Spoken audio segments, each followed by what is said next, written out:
Hello everybody. Today I will teach you how to play the Bannered Mare from Skyrim. It is the song you hear in most of the taverns. I'm not going to teach the whole song, I'm just going to teach the first part, which I feel is the most iconic part for most people. The video I used to reference was Isaac Slay's tutorial on YouTube, posted about 6 years ago from now. It's a good reference. It has all the tabs, but it doesn't have really any in-depth description, so I'm going to teach you how I learned to play it. Anyways, the way you start the song off is you put your pointer finger on the first fret of the high E, your middle finger on the second fret of the G string, and the way I'll be saying these is it goes lowest to highest is low E, A, D, G, B, high E, which would be the string right here. But you just put your pointer finger on the first fret of the high E, middle finger on the second fret of the G string, and then your ring finger on the third fret of the B string. And then you strum it like this. And it will kind of have like a mystical forest sound. The way you don't want to strum very fast because you want to let all the strings ring out individually. And then you strum, and then you strum the B string, and then you take your pointer finger off of the high E, and then you put it back. And then you use your ring finger to put it on the third fret of the high E string. Then you remove it again, and then it'll sound like this.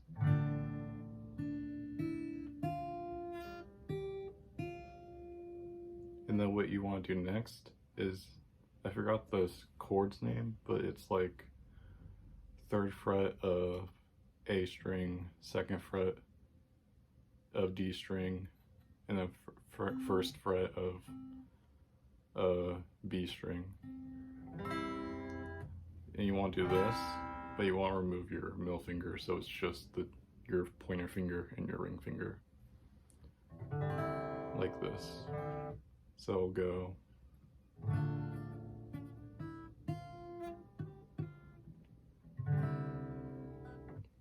And it's pretty easy because it's just like if you were to have your hand like this, you can just move your fingers up, like if you can see, it will go this, and then it's not a big jump, but then after you strum this, you want to pick.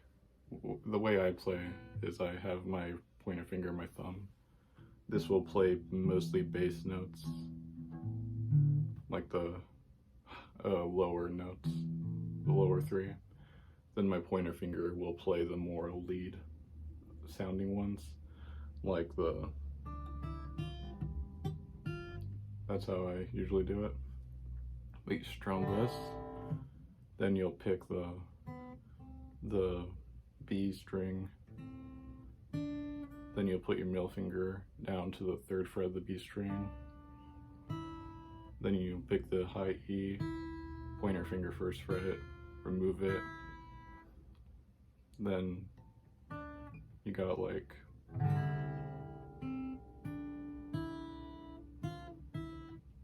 then you'll do like an alternate version of the chord you just did, but you won't strum it. You'll have ring finger third fret of the B string, pointer finger first fret of the A string, and you'll pick the ones your fingers are on, then you'll put your ring finger one above to the G string, pointer finger first fret of the B string. Oh yeah, then you'll go ring finger third fret B string, pointer finger first fret of the A string, ring finger goes one string above, pointer finger goes one to the B string first fret.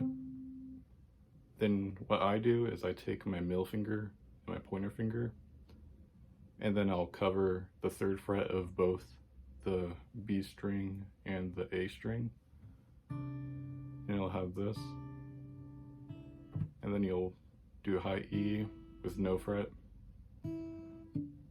go back to the B string, and then I'll go second fret of B string, no fret on A, and then you'll pick those two with your thumb and your pointer finger.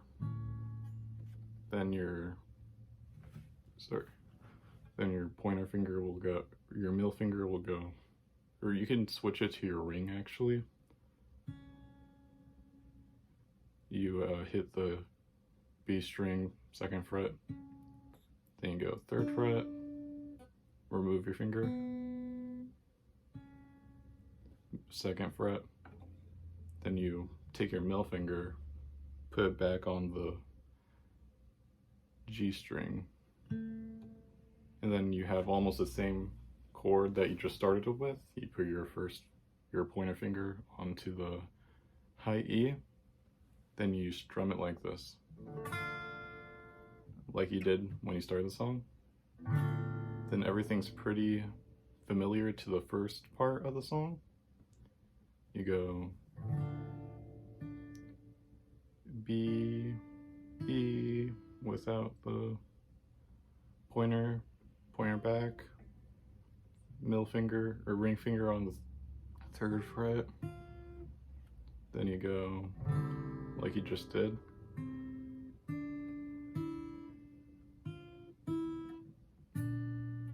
Now this is where it changes a bit from the first part. This you can divide it into like 4 kind of sections.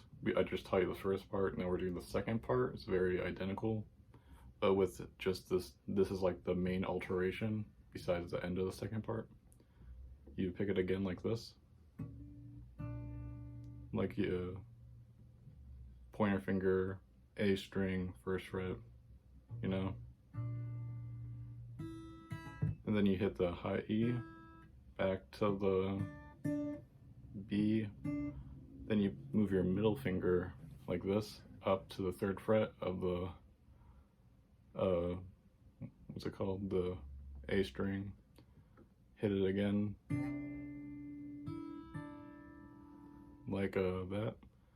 Then you can change it to, and then you change it to just like it's like a, what's it called, a bar chord, how you have it like this for a lot of songs. You have these fingers, but instead you use your middle finger to make it like you're covering the 2 frets, or the 2 strings on the second fret. And you have a chord like this, like if you can see it. And then you hit the high E, then you go back to the starting chord. Wait, did I do it right? No. So this is what we have so far.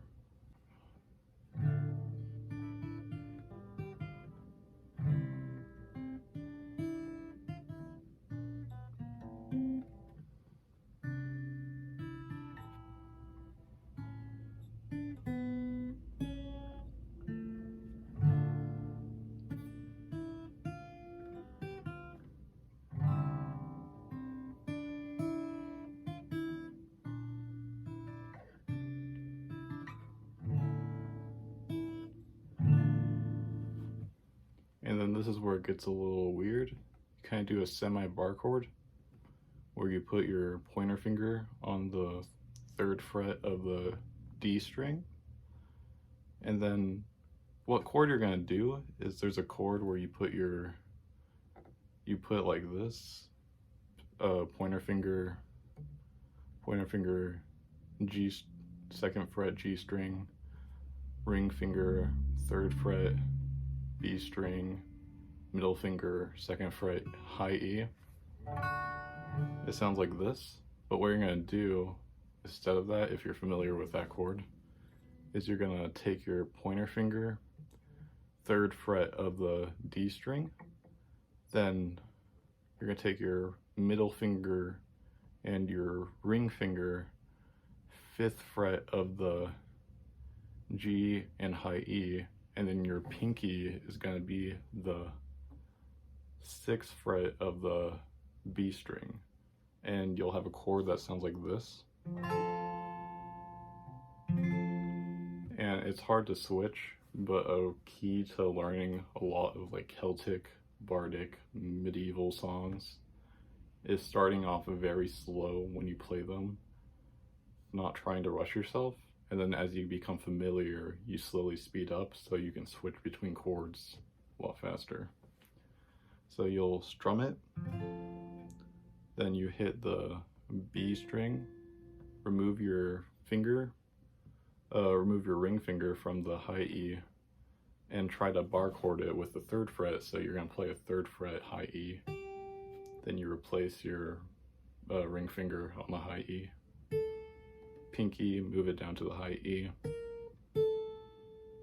and then you put it back like this, while still having your ring finger on the 5th fret of it. Then go.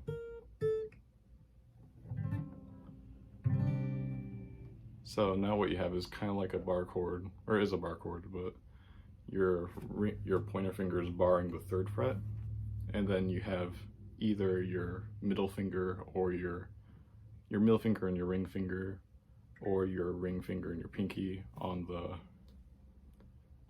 D string and the G string of the 5th fret, the 5th fret of those strings. So like, you have it like that. Then you use your pinky or your ring to go back to the B string of 5th fret. Then you move it like this. Then with your pointer finger still barring all the strings on the 3rd fret, you do something like this. So it goes like,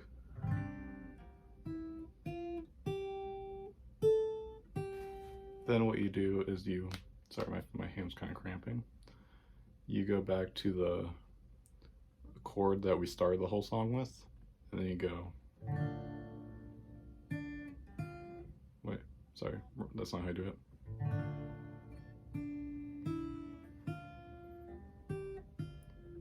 I think I taught you this already, but I'll just reiterate. You have that starting chord, then you do 3rd fret of the B, open E, 1st fret E, 3rd fret,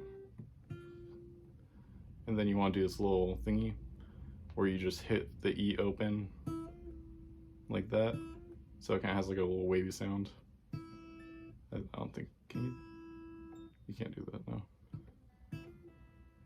And then you do that, and then you do 2nd fret B, and I'm just gonna play that all again so you can get a full idea.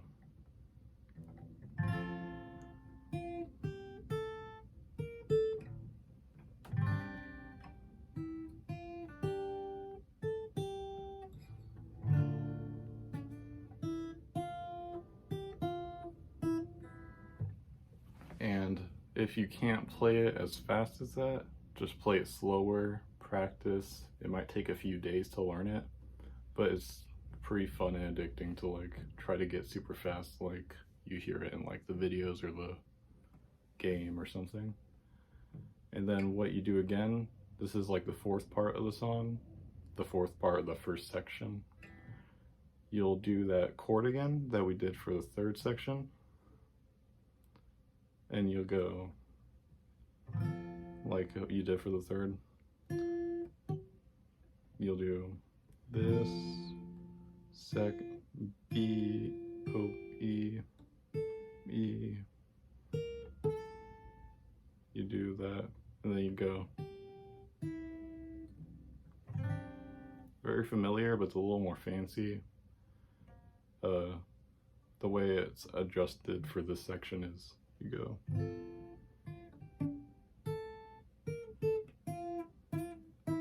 Sorry, that's not how you do it.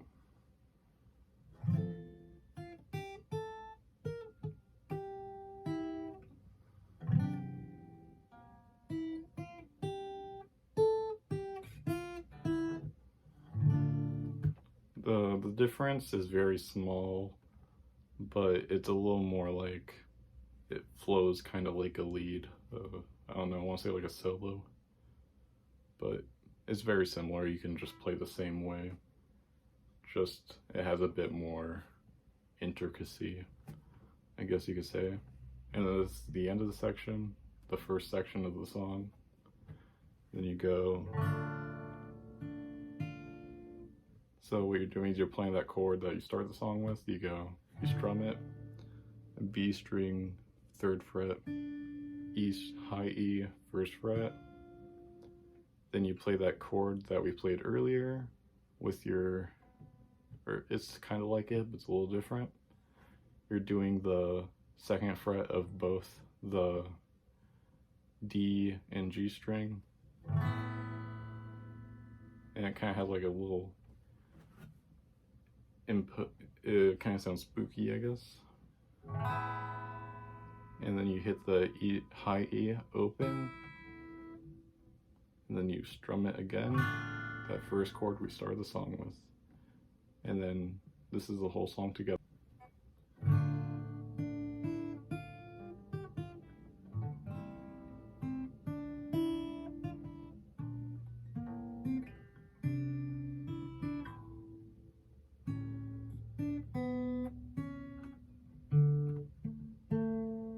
That's the first section. He goes to the second section.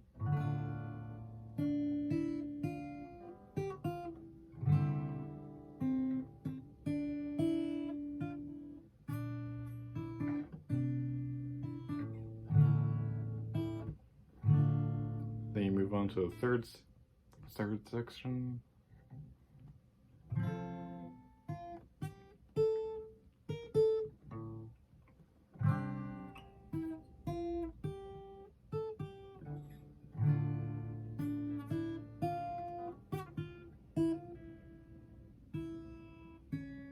Then you go to the 4th section.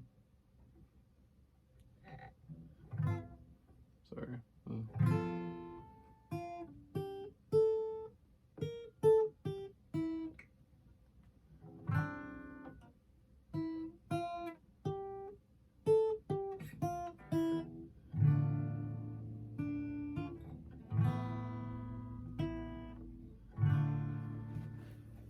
And then what I do and what you can do is you can practice each section individually, slower, then you do them all together a bit slower, then you do each section individually faster, all of them faster until you can play the whole song. And then I'll maybe make a part 2 teaching the other section and then just keep going on. Also might do other songs. But thank you for watching, and hopefully you get the song so you can go play D&D with your friends and play it like a bard.